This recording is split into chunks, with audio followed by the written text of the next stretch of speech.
के लिए संपर्क करें।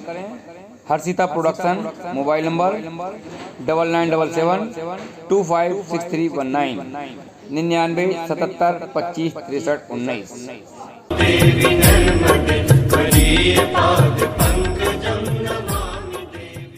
बोले महाराज यहाँ कैसे विश्राम स्थल कैसे बने, आपका स्थान कैसे बने, तब जाकर के क्या बात है बेटा, ये रुक गया ऐसे।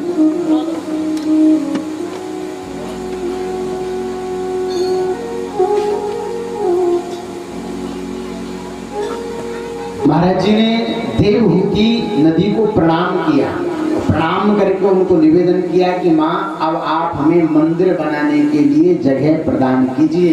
तो देवहूति से कहा, रात्रि में कहा, उनको प्रणाम किया। प्रणाम करके महाराज वो पुनः यही दर्शन हुआ कि देवहूति ने जगह प्रदान कर दी, टापू निकल आया, वहां पर मंदिर का निर्माण हो गया।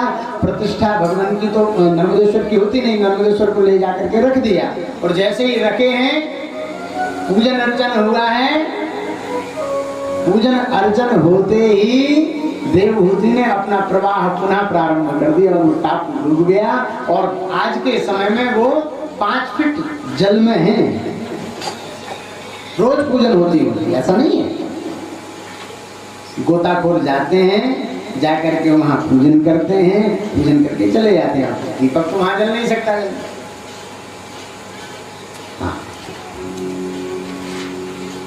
ये नर्मदेश्वर की महिमा है। मैं बार बार कह रहा हूं कि आपके लिए कोई कार्य सुलभ नहीं है, दुर्लभ नहीं है, दुर्लभ नहीं है। क्षमता पूजन करना सबके बस की बात नहीं होती है, कथा सुनना सबके बस की बात नहीं होती है। कथा समझ में आ जाए उसके लिए चित्त एकाग्र करना पड़ेगा, तब जाकर के कथा में हम प्रवेश कर पाएंगे। और नहीं तो मन है मनुष्याणाम, मन हमारा बंधनों का कारण है। हमारा मन हर जगह लगा रहता है, हर जगह विचरता रहता है। हम ना तो पुण्य करना कर पाते हैं, ना हम कुछ दान कर पाते हैं। देखो, एक विचार करो, आपके जीवन में एक भाव आएगा कि भगवान की कृपा से निवेदन हो, और आप हमेशा ये ध्यान रखते, मैंने प्रथम दिन शायद ये बोला होगा, मुझे याद नहीं रहता, विस्मरण बहुत जल्दी हो जाता है, मुझे याद नहीं रहता। कथा निवेदन हो गई, समय आया, वो कथा मां नर्मदा भेज देगी, वो अपने आप से। ये कोई भाव मेरा यहाँ नहीं था। वो कारबल स्वामी जी का मैंने तो दर्शन नहीं किया। मेरे पूज्य स्वामी जी जो जिनसे मेरा निवेदन था, राजेंद्र आचार्य जी महाराज, उनकी इतनी विशेष महिमाएं थी महाराज कि वो जब कहीं जाते थे, जैसे सावन में चल रहा है, एक बार हमारे पूज्य स्वामी जी एक हैं, रामानुज संप्रदाय से यज्ञ करा रहे हैं। कारक वाले स्वामी जी का आगमन हुआ, किसी गांव में यज्ञ था, आना हुआ। आते ही उन्होंने उधर से अपने 3 बार ताली बजाई, साउंड बंद। ये उनकी चमत्कार था। अब सब पूरा साउंड सिस्टम बदला गया, सुबह से शाम तक हो गया, वो चला ही नहीं महाराज। क्या हुआ क्या नहीं हुआ।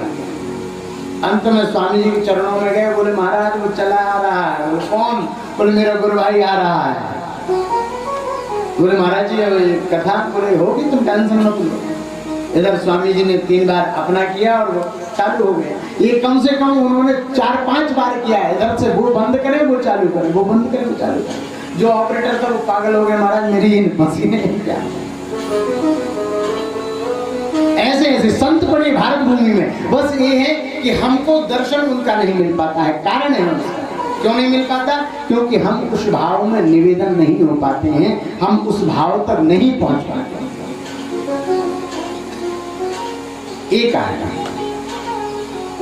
उस भाव में हम निवेदन हो गए तो भगवती की कृपा हमारे ऊपर हो जाती। कहा गया है महाराज, को न मुच्चेत कौन्तेय सप्त जन्म जगलीश्वरा। अनेक जन्मों का जब पुण्य उदय होता है तब हमें नर्मदा पुराण सुनने के लिए मिलता है। और कहा गया, स्वर्गदम मोक्षदम विद्धि सर्व सिद्धि पर्वते सिद्धो मांधाता च कृते युगे।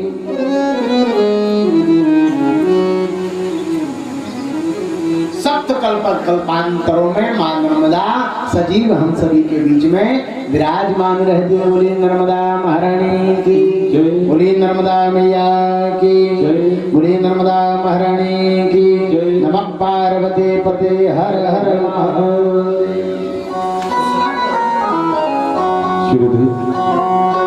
मगाहे मैंने मौसे बरदाने कही, तेरी कृपा बनी रहे जब तक है जिंदगी, तेरी कृपा बनी रहे जब तक है जिंदगी। मगाहे मेरे बातें हो, मगाहे मेरे भाई बरदाने कही, तेरी कृपा बनी रहे जब तक है जिंदगी, तेरी कृपा बनी रहे जब तक है जिंदगी।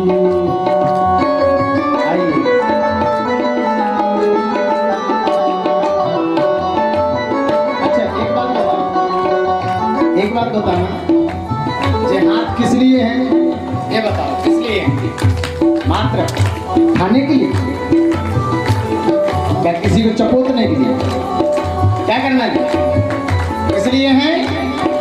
मांगा है मैंने, मांगा है मैंने भाई से बरदाने कही, तेरी कृपा बनी रहे जब तक है जिंदगी, तेरी कृपा बनी रहे जब तक है जिंदगी।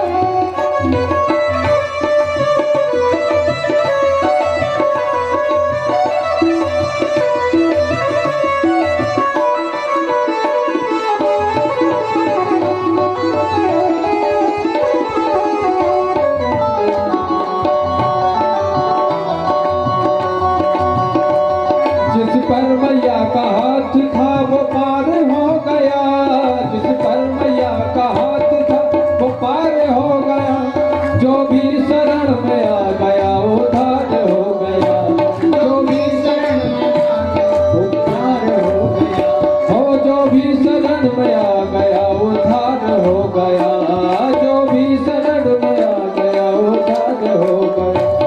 जिसका भरोसा मैया पर हो,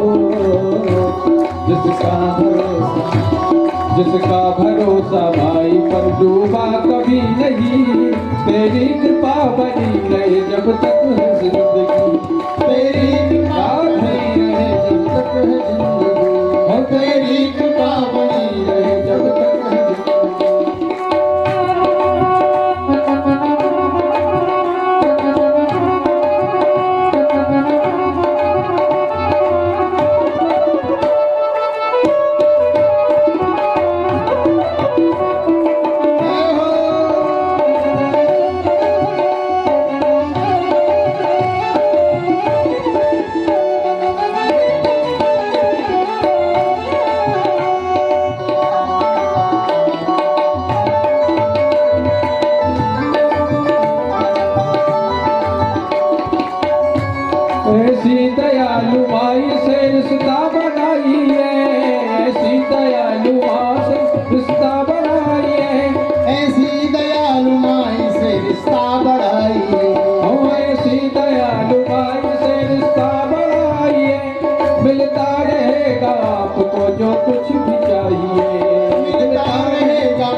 निवेदन यही करें कि माँ तुम अपने चरणों में हमें जगह दे दो।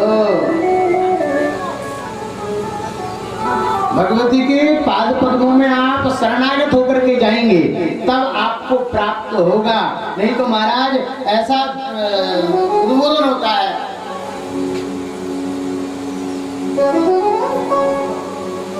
भड़ोच में भृगु ऋषि एक उद्बोधन, एक कथा मुझे याद आ रही है। नर्मदा की परिक्रमा के तीर्थ में पड़ता है। वहां पहले नर्मदा नहीं थी। अंकलेश्वर तीर्थ जो है सुना होगा आपने, क्यों 70 बार परिक्रमा कर लियो तो पता तो चलेगी, जानकारी है ये। अंकलेश्वर तीर्थ, अंकलेश्वर तीर्थ में जाकर के भगवती की कृपा दर्शन होती है महाराज कि उनके जो शिष्य थे वो सब उनके लिए जल लेने के लिए वहां से प्रतिदिन जाते हैं। या फिर स्वामी जी महाराज ऋषि जी स्वयं जाए स्नान करें, काफी दूर थे। उनके मन में एक भाव आया, बोले ये कैसे हो सकता है, क्या मां नर्मदा की कृपा यहाँ नहीं हो सकती है? क्या मां नर्मदा यहाँ पर हमको प्राप्त नहीं हो सकती है? गुरु जी के लिए जल हमको बहुत दूर से लाना पड़ता है। भृगु ऋषि के चरणों में निवेदन किया, बोले कुछ नहीं। ये नहीं कि गुरु जी से बोले हैं। पहले के गुरु जी जो थे वो आत्मज्ञानी थे, वो सब समझ जाते थे कि कहाँ क्या चल रहा है, क्या करना है, किसी शिष्य को कब क्या चाहिए ये गुरु जानता है। आज भी वह गुरु उपस्थित हैं, समझिए, इसमें संशय नहीं है। मैं स्वयं अपनी बात करता हूं, दूसरे की क्या बात करूं। मेरे मन में कोई भाव आता है कि ये कार्य होना चाहिए, ये मेरे मन में भाव आता है। मेरे पूज्य स्वामी जी को पहले पता चल जाता है कि बेटे के लिए इस चीज की आवश्यकता है।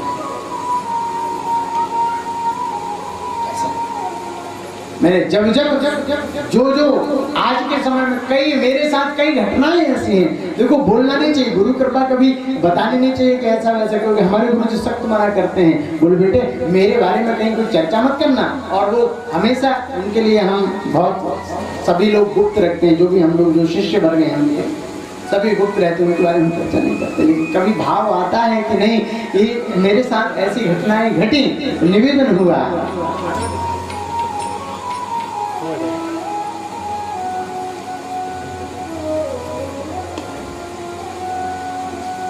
कब मुझे क्या होगा इस बात का उन्हें भान है। मैं कब कहाँ क्या कर रहा हूं इतना भी उन्हें पता है, इसमें कोई संशय नहीं है। और तो और इतना तक मैं आज बोल रहा हूं कि मैं क्या प्रसाद आज ग्रहण किया है मैंने, इस भाव का उनको इतने उम्र नहीं गुरुजी, आज उनकी उम्र हम जैसे थे, आज से 10 साल 12 साल हुए तब से जुड़ा हुआ हूँ, तब भी मैंने उनको वैसे ही देखा और आज भी मैं उनको उसी स्थिति में देखता हूँ। 40-40 दिन तक 2-2 महीने तक उनका भोजन नहीं होता, फलाहार नहीं होती, जल पर रहते हैं। ये क्या है? साधना है। ये बताने का तात्पर्य नहीं है कि मैं अपने गुरु की बड़ाई आपके लिए बता रहा हूँ, नहीं, ये इसलिए बता रहा हूँ कि आज के समय में भी ये हो सकता है, करने वाले होने चाहिए। आपकी गुरु के प्रति कितनी श्रद्धा है। देखो गुरु तो लोग बना लेते हैं, आज के समय में ऐसी स्थिति हो भी रही है, होती नहीं होती। आजकल लोग कहते हैं, एक किसी संत ने ये बात कही थी, मुझे तो नहीं पता, मैं जानता गुरुवन गलियन गलियन गुरु फिरे, हमसे दीक्षा ले,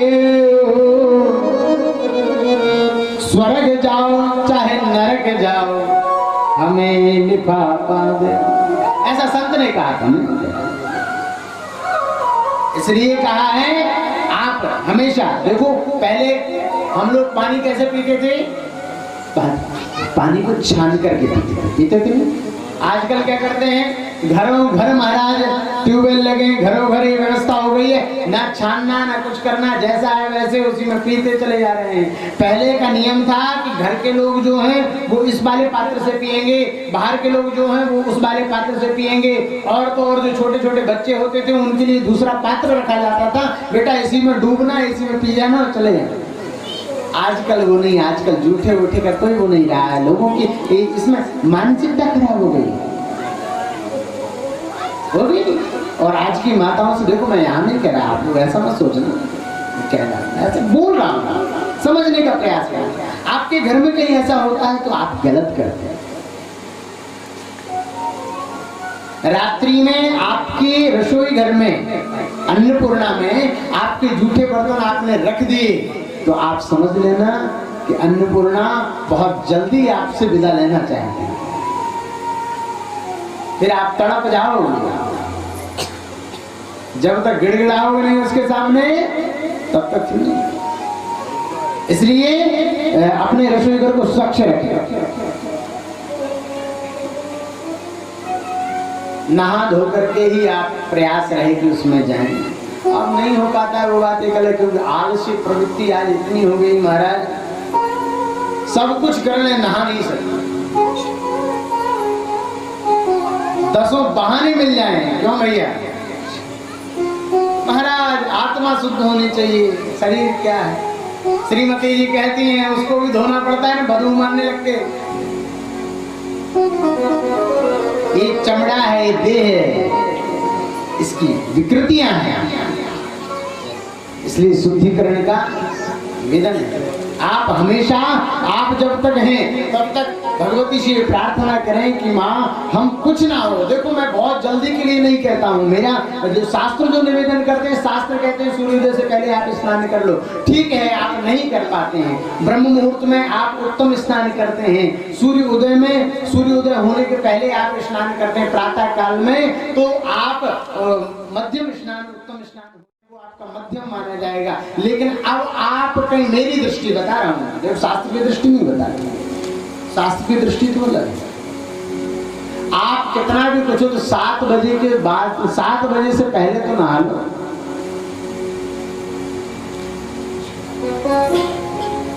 आप नहा लोगे तो परिवार में आपके बच्चे जो आप कर रहे हैं, जो आपको देख रहे हैं, उनकी मनस्थिति वैसे ही बनती चली। देखो 7 दिन हमने नर्मदा पुराण को श्रवण किया, मैंने वो कथाएं की हैं जो पुराण अंतर्गत है, पुराण से हटके मैंने कोई एक शब्द बोला हो तो आप बता दें।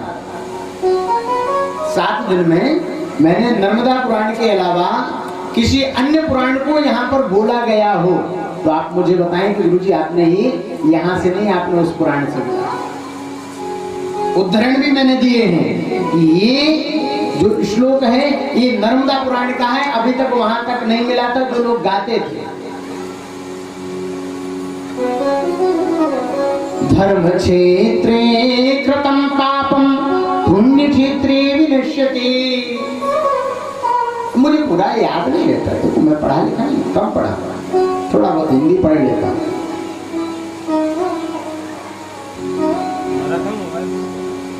ये श्लोक नर्मदा पुराण का अन्य ग्रंथों में आपको मिलता है, लेकिन उसमें ये नहीं लिखा रहता है कि ये श्लोक किस ग्रंथ में लिखा हुआ। इसलिए मेरा जो निवेदन रहेगा, आप उसी पर नहीं रह गए। देखो हम पाप भी करते हैं, पुण्य भी करते हैं। लोग कहते हैं महाराज अरे उसके इधर ऐसा हो गया था, क्यों? अरे उसके पाप के घड़े भर गए थे महाराज। देखो जैसे पाप के घड़े भरते हैं वैसे पुण्य के घड़े भी भरते हैं, और जब पुण्य का घड़ा भर जाएगा, छलकने लगेगा, तब जाकर के आपको पुण्य तीर्थ कार्य में आपको निवेदित। और पाप का घड़ा भर जाएगा तो बैठे बैठे कथा में सो जाओगे, या चले जाओगे या फिर वो कथा समझ में नहीं आएगी। ये नहीं समझ में आ रही है तो समझ लो कि कहीं ना कहीं हमारी त्रुटियां चल रही हैं। अब हमारी गति को अभी भी हमको सुधार लेना चाहिए। हमें कथा समझ में नहीं आ रही तो मतलब है कि हमारे कहीं जो पुण्य थे वो सब क्षीण हो रहे हैं। क्षीणे पुण्य मृत्यु लोकम विसंति। जो व्यक्ति के पुण्य क्षीण हो जाते हैं वो स्वर्ग से भी पतन हो जाता है। समझिए, 7 दिन कथा श्रवण करी, 7 दिन में ये नहीं समझ पाए कि नर्मदा पुराण है क्या। वास्तविकता में बताऊं नर्मदा पुराण क्या, साक्षात मां नर्मदा का वांग्मय स्वरूप है। इसमें कोई असिद्धि नहीं। मां नर्मदा विशेष जब कृपा करती है तब हमें नर्मदा पुराण सुनने के लिए मिलता है। अरे महाराज, कई प्रदेश तरस जा रहे हैं कि नर्मदा पुराण की कथा हम श्रवण करें। कहां करें, लोग ढूंढते रहते हैं। नर्मदा पुराण अपने मध्य प्रदेश में चल रहा है, अपने मध्य प्रदेश में है, अन्य कहीं जानते ही नहीं लोग, नाम बड़ी मुश्किल से सुन। हमारा सौभाग्य है कि हम नर्मदा के तट पर हैं। नर्मदा के तट पर नहीं है तो 50 किलोमीटर दूर पे तो आएंगे। क्यों बेटा, सही। इसलिए भाग्योदयेन बहुजन्म समर्जितेन सत्संगमं च लभते पुरुषो यदा वै अज्ञान हेतु कृतमोह मदान्धकार नासं विधाय तदोदयते विवेका। ये भागवत के महत्व का श्लोक।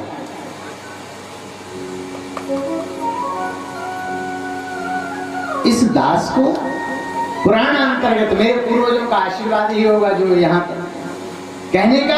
जब भृगु ऋषि को जैसे पता चला, बोले कि ये कुछ बोलना चाहते हैं, ये कुछ कहना चाहते हैं, इनके मन में कोई भाव चल रहा है। तुरंत देखे, कहे, बोले अरे क्या बात है। बोले गुरुजी अब आप सब जानते हैं, आप अंतर्यामी हैं, आप समझ लीजिए। भृगु ऋषि ने कहा कि देखो ऐसा है कि तुम एक काम करो। बोले हाँ क्या काम करें। बोले मेरी लंगोटी ले जाओ। क्या संत महात्मा लंगोटी, वो वस्त्र, कॉपिन। बोले मेरी कॉपिन लेकर के जाओ। बोले कॉपिन लेकर के जाओ, इसमें गांठ बांधना, उस वस्त्र को नर्मदा में छोड़ना, लेकिन ध्यान रहे पीछे मुड़ करके नहीं देखना। उसमें लगाना, जल में तुम लगाओगे और लगा करके चल देना, पीछे मुड़ करके नहीं देखना। पीछे मुड़ के देख लीजिए तो फिर वो तुम्हारी गलती, मेरी नहीं। उन्होंने यही कर्म किया और जाकर के नर्मदा में पहुंचे, अंकलेश्वर धाम पर पहुंचे। अंकलेश्वर धाम पर पहुंच करके वहां जाकर के वो वस्त्र डाला और मां नर्मदा को प्रणाम किया, स्तवन किया, निवेदन किया। जैसा गुरुजी ने बताया था वैसा कार्य किया। पूजन करते हुए, वस्त्र को डालते हुए जैसे उन्होंने चलना प्रारंभ किया तो महाराज पीछे मुड़ करके नहीं देखा, सीधे आकर के आश्रम के पास जब आ गए तो आश्रम के पास जब आए तो बोले गुरुजी ने कहा तो था कि पीछे मुड़ करके ना देखें, लेकिन क्यों ऐसा कहा था, क्या कारण है, हमें कुछ समझ में नहीं आ रहा है। जैसे ही आश्रम के समीप पहुंच गए, आश्रम के अंदर, गर्भगृह के अंदर आश्रम की जो व्यवस्थाएं होती है, जहाँ काफी जगह होती, वहां जब पहुंच गए तो वहां जैसे पीछे मुड़ करके देखे तो कल कल निनाद करती हुई मां नर्मदा वहां पर विराजमान। बोली नर्मदा मैया की, बोली नर्मदा महापुराण की। वो नर्मदा जैसे ही भृगु ऋषि ने ये देखा, वो जो लंगोटी थी, जो कॉपिन थी, वो अथाह जल में तैर रही थी। मैं नहीं कह रहा, पुराण क्या, अथाह जल में तैर रही थी। दर्शन किया, ओ हे गुरु जी, आपने हमारे ऊपर एक कृपा की, आपने हमारे लिए नर्मदा को यहाँ बुलाया, इसलिए हम आपको प्रणाम करते हैं, हमारी सुविधा के लिए। देखो गुरु चाहता है कि बेटा चेला सुखी रहे, लेकिन चेला, आज के चेला वैसे ही हो गए हमारा, पता है, एक पिलपिला अमरूद भी चढ़ाएंगे ना भगवान के सामने तो 100 उसमें लेखन कार्य रहेगा और कहेंगे हे प्रभु, भगवान के पास जाएंगे, निवेदन करेंगे, हे प्रभु तेरा तुझको अर्पण क्या लागे मेरा, चढ़ाएगा क्या चवन्नी, उसमें ही कह रहा तेरा तुझको अर्पण। और जब वो कोई कह दे अरे जितना है उतना सब चढ़ा दो, अरे महाराज कहाँ है,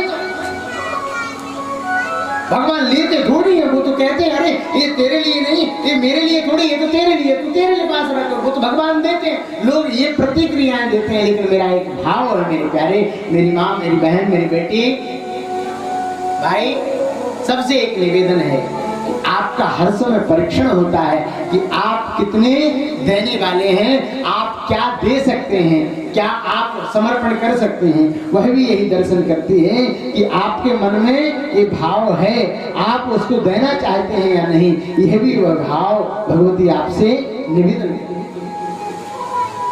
आप में कितना सामर्थ्य, आप देना जानते नहीं जानते, या लेना ही लेना जानते हैं? बोलो देखो, हमसे कोई ऐसा अपराध ना बन जाए, ये प्रयास करें, उसका फल मिलता है। भगवती ने कृपा की, सभी का इच्छा है, निवेदन है ना। समय कितना होगा, समय थोड़ा सा ध्यान। ओ हयारूढ़स्तम्रसेनो नैमिषारण्यवासिना सांडिल्यश्याश्रमं प्राप्तो वनेशामृगं दृष्ट्वा सौदामिनी तेन सांडिल्यस्य प्रिया तदा उवाच वचनं ताम्बै त्वं मयि राज्ञी भवेदिति। मां नर्मदा के चरणों में सभी सांडिल्य ऋषि इत्यादि आते हैं, तपस्या करते हैं अपने लिए सांडिया। ऐसा देखो, दो चार तीर्थों का वर्णन होता है। कहने का तात्पर्य है कि कहने के लिए आऊं तो फिर महाराज ये ग्रंथ नर्मदा पुराण मेरे जैसे व्यक्ति से तो नहीं हो सकता है, बहुत स्पष्ट होगा। अन्य कोई वक्ता कर दे 7 दिन में तो कर दे, मैं तो कहता हूँ 1 वर्ष तक भी मैं 6 घंटे दिन में और 6 घंटे रात में इसको 12 घंटे प्रतिदिन मैं बोलूं। मैं अपनी बात करता हूँ, दूसरे की नहीं। मैं 12 घंटे इसको प्रतिदिन बोल रहा हूँ विधिवत, तो भी मुझे नहीं लगता है कि ये मेरी दृष्टि में ये पूरा हुआ है। अथाह है 60 करोड़ नर्मदा। देखो नर्मदा में जाते हो तो नर्मदा में जाकर के 2-3 चीजें ध्यान रखो, आपके द्वारा कहीं मलमूत्र विसर्जन ना हो। लोग आजकल क्या कर रहे हैं, नर्मदा में जाते हैं वहीं सब शौच क्रिया करते हैं, ये गलत है। ये कहीं आप करते हैं तो अपराध का ध्यान रखना।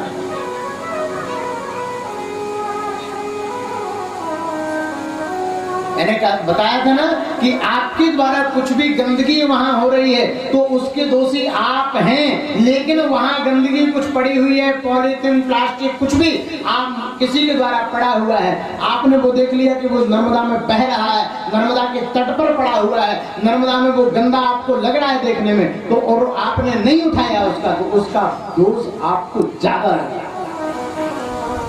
है ना।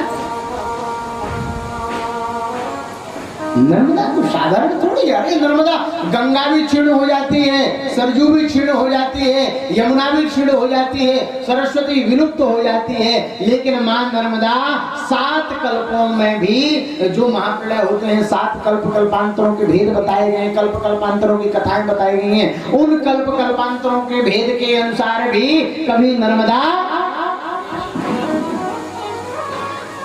ये ध्यान रखना, नर्मदा में आकर के आपने एक पुष्प भी अर्पण कर दिया ना तो आपका कल्याण हो जाएगा महाराज। और आपने नर्मदा में आकर के कोई ऐसी गलती कर दी तो आप ये समझ लीजिए उसका परिणाम आपको ही भोगना है, किसी और का नहीं।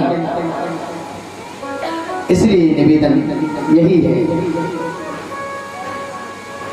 मां नर्मदा की कृपा आप सभी पर बने, ऐसी मेरी मंगल कामना है। और मैं आपसे यही निवेदन करता हूँ, आचार्यों का, संतों का आप निधिध्यासन करें, संत और आचार्यों के लिए आप सुने।